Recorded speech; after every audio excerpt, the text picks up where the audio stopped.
ચૂંટણીના અનુસંધાને આપ સૌને વિનંતી કરવા માટે પધારેલા માજી ધારાસભ્ય આદરણીય નથાભાઈ સાહેબ, રામજી ભાઈ, ગુલાબભાઈ, મંચસ્થ સર્વ મહાનુભાવો, આપ સૌ જય બોલાવું એટલે અવાજ એનો ધીમે સુધી પહોંચવો જોઈએ.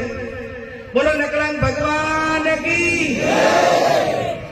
કોઈને લાગવું જોઈએ કે ભાઈ કોંગ્રેસની મીટિંગ સાગરમાં છે. અમારા સિનિયર આગેવાનોએ બધી વાત કરી. ગઈકાલે પહેલું હું નકળંગ ભગવાનના દર્શન કરીને પ્રવાસ ચાલુ કર્યો હતો અને આજે પણ સાગર એ નકળંગ ભગવાનના દર્શન કરીને પ્રવાસ કાર્યક્રમ ચાલુ કર્યો છે. ગઈકાલે તમે સોશિયલ મીડિયામાં અને બધે જોયું છે, લાખણી તાલુકામાં હજારોની સંખ્યામાં યુવાનો, ભાઈઓ, બહેનો ગામડે ગામડે તમે જુઓ તો ભવ્ય સન્માન. અને લોકસભાની ચૂંટણીમાં આવડો મોટો માહોલ એ ક્યારેય કદાચ 25 વર્ષની સાક્ષી તો હું રહી છું, પણ સ્વયં લોકો લડે છે. અને લોકો લડે છે એટલે મને ગઈકાલે મીડિયા વાળાએ પૂછ્યું કે બેન, તમારે કોંગ્રેસના ખાતા સીઝ કરી દીધા છે, હવે તમે ચૂંટણી કઈ રીતે લડશો? તો અમારે કોઈ પૈસાની જરૂર જ નથી. ગામડે ગામડે આમાં લોકો 200 આપે, 500 આપે, 50 આપે, 100 આપે. આ ગામથી ઓલે ગામ જાય એવું ડીઝલે આપે છે. મંડપે જાતે વાંચે, માયકે જાતે લાવે છે. જાતે અમારે કોઈ ગાડીઓ મૂકીને ભેગા નથી કરવા પડતા. અમારે કોઈ સહકારી માળખું નથી લગાવવું પડતું. અમારા ઉપર લોકો પ્રેમથી, દિલથી, લાગણીથી આવે છે. ત્યારે આ ધાનેરા તાલુકો હર હંમેશા કાયમી કોંગ્રેસની સાથે રહ્યો છે. અહીંયા ધારે આલમ ઘણી વખત સામેના લોકો પ્રચાર કરે કે ભાઈ ચૂંટણી આવે એટલે એમને 36 કોમને ધારે આલમ યાદ આવે, ચૂંટણી ના હોય તો કોઈ યાદ આવતું નથી. અમારા અગાઉના આગેવાનોએ કીધું આ ચૂંટણી એ માત્ર સંસદ પૂરતી નથી. હું તો પોતે અત્યારે ધારાસભ્ય છું, હજી તો મારી મુદત 2027માં પૂરી થવાની છે, એટલી ચૂંટણી લડવાની પણ ઉતાવળ નથી. પણ બધા એમ કે આખા જિલ્લામાં નતાબેન બધી રામ સાહેબ એમને કે ગેનીબેન આ બનાસકાંઠાની જનતાને, સમગ્ર બનાસકાંઠા જિલ્લાને જે રીતે તમે વાવ તાલુકાને આઝાદી અપાવી એવી આખા જિલ્લાને એક જ વ્યક્તિથી આઝાદી અપાવવા માટે તમારે આ ચૂંટણી લડવાની.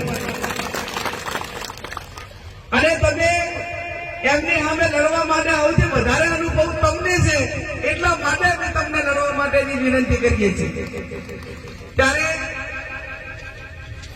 આપ સૌને મારી બે હાથ જોડીને વિનંતી, સહકારી માળખું ગમે તે હોય એ પણ બિચારા દુઃખી છે.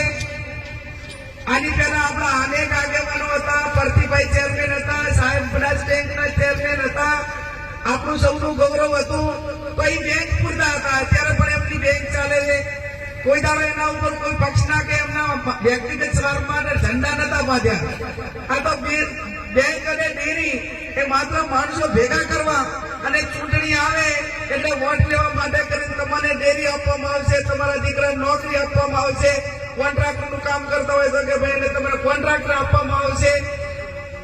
તમારે વાવ અને થરાદનું લિસ્ટ 2017 નું 22 નું જોતું હોય તો અમારી પાસેથી લઈ જાઉં.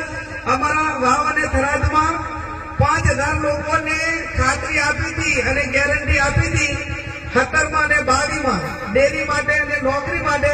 એટલે એ લિસ્ટ તમારે જોતું હોય તો લઈ જવાનું હોય. કોઈના ફોને ઉપાડતા નથી, કોઈના જામીન હતા એ નથી મળતા અને કહેવા વાળા નથી મળતા. આમાં શું એકની એક જગ્યાએ તમે એક વખત છેતરી ગો. ધારો કે હું પોતે ચૂંટણી લડું એ 28 વર્ષથી એકની એક જગ્યાએ લડું છું, મારે સીટ નથી બદલવી પડતી.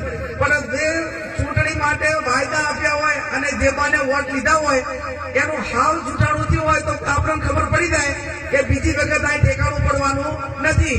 એટલે પછી આમ આગળ વધવું પડે છે. ગમે એ માણસો, અજાણ્યા માણસો એક વખત આંબા આંબલી વાવડે એટલે 100% છેતરી જાય, પણ બીજી વખત ના છેતરાય. એટલે હવે આમાં પણ જેમ ટાઈટ થાય, જેમ કાઢું સબુદા છે ને એમ આગેવાનોનું લિસ્ટ બનાવશે કે ભાઈ નથાભાઈના હાગાવાલા કોણ છે, આ ઇતર સમાજમાં જવાબદાર મજબૂર આગેવાનો કોણ છે, તો એને એના હગાવાલા આવીને કહેશે કે ભાઈ તમે હવે આ ગેનીબેન ભેગું રહેવા દો અને તમારા છોકરાને અમે 8મી તારીખે ડેરીમાં કે બેંકમાં નોકરી રાખી દઈશું.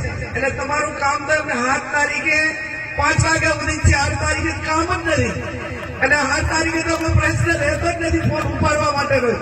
એટલે આપ સૌને મારી બે હાથ જોડીને વિનંતી કે આપ સૌ કોંગ્રેસના પંજાને વોટ આપી વિજય બનાવજો. હું મારી એટલી ખાતરી આપું કે કોઈ પણ વ્યક્તિ વ્યક્તિગત સ્વાર્થ માટે હોય કે જનતા માટે હોય એનો કઈ ભૂતકાળ કે વર્તમાન કે ભવિષ્ય આ કોઈ મતદારો નક્કી કરતા હોય છે. હું એટલું ચોક્કસથી કહીશ કે કોઈ મતદાર મતદાન આપે, કોઈ આગેવાન આપણી ગેરંટી લે તો એ 2-3 પ્રકારનો વિચાર કરે કે જે ઉમેદવારને આપણે વોટ આપવાના છે એને આપણો આગેવાન બનાવવાનો છે, એનો ભૂતકાળ કેવો છે, એનો વર્તમાન કેવો છે અને ભવિષ્યમાં આ આગેવાનને ચૂંટીને આપણે મૂકશું તો આપણા માટે લડશે, ઈમાનદારી રાખશે કે કેમ. તો મારે પોતાના પૈસા માટે કરીને હું ચૂંટણી લડતી હોત અને આમાં મેદાનમાં આવ્યો તો ઘણા બધા ધારાસભ્યો જતા રહ્યા, એમાં ચાક આપણાને પણ જાણવા મળ્યું એમ હું પણ દોસ્ત મારે સત્તા વધારે જોતી હોત તો મંત્રી બનાવોત, પણ મેં બનાસકાંઠાની ઈમાનદારી બનાસકાંઠા જિલ્લાને ખડે પગે ઉભો કરવાનો અને એક લોકશાહીમાં એવી પ્રણાલિકા પાડવી પડશે કે બધા વેચાવ નથી, ઘણા બધા મજબૂત પડશે કે એની ઈમાનદારીથી ક્યારે મતદારો જોડે વિશ્વાસઘાત ના કરે અને લોકશાહીને ટકાવવા માટેનું કામ કરે.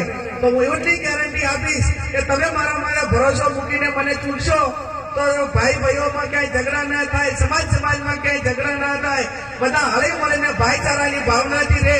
પણ વહીવટી તંત્ર સામે મારો લડવા માટેનો સ્વભાવ કાયમી રહ્યો છે.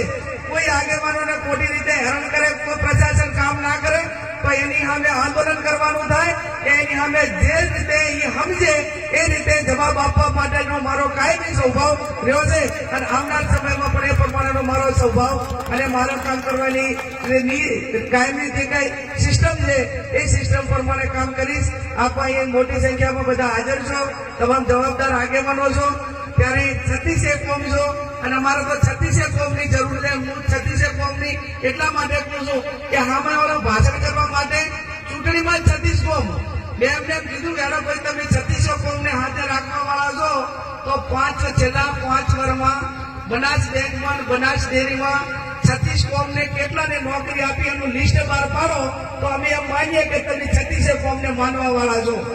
એમાં તો રાધનપુર, પાટણ, હગાવાલા એના સિવાય બીજું કોઈ નથી. દૂધ અમારું, ખેતીના પૈસા વ્યાજના અમારા, બહેનો મજૂરી અમારી કરે અને તમારે નોકરીએ પાટણ વાળાને રાખવાના, હગાવાલાને પાટણ રાખવાના. હું તો એટલા સુધી કહું છું કે જેમાં અંગ્રેજોએ આ દેશને લૂંટ્યો ને એનાથી પણ વધારે પાટણ જિલ્લાના એક વ્યક્તિએ બનાસકાંઠા જિલ્લાને લૂંટ્યો છે. ભલે ડેરી હોય, બેંક હોય, મેડિકલ કોલેજ હોય, સિવિલ હોસ્પિટલ હોય, પ્રાઇવેટ માર્કેટો હોય, શૈક્ષણિક સંસ્થાઓ હોય અને બધા જ આગેવાનોને બનાસકાંઠાને પૂરા કરી નાખવા એકને પાછળ પડીને એ કામ કર્યું છે. ત્યારે આપ સૌને હું બે હાથ જોડીને વિનંતી કરું છું કે સૌથી વધારે પાવર મને લડવાની છે સામે. અને એક વખત તમે મને સંસદ તરીકે ચૂંટીને મૂકો અને 5 વર્ષમાં તમને એમ લાગશે કે આ બનાસકાંઠો એ ક્યાંક ને ક્યાંક દબાવમાંથી બહાર નીકળ્યો છે, એ પ્રકારની વાતાવરણ તૈયાર કરવા માટેની આપ સૌને ખાતરી આપું છું. આપ સૌનો ખૂબ ખૂબ હૃદયપૂર્વક આભાર.